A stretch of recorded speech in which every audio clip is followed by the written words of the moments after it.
دوستان، امروز 22 آذر ماه یه خودروی جک اسفای بهمون مراجعه کرده بودن که گیربکسشون نشتی و گاز هرز داشتن موقع حرکت.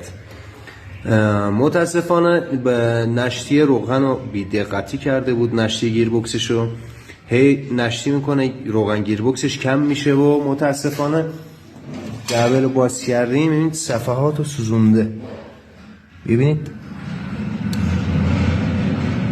الکی اومده مثلا 40-50 تومن از این رو دستش گذاشته. واسه همین وقتی میگم گیربکستون نشتی میده، نشتی روغنداری، حتما دقت کنید، واسه همین کار است. و الا می آورد مثلا به موقع گیربکس و نشتیشو درست میکردیم با 4-5 تومن درست میشد، الان الکی 40-50 تومن از این رو دستش گذاشته. پس تو نشتی گیربکستون حتما دقت کنید که هزینه الکی رو دستتون نذارید. یا علی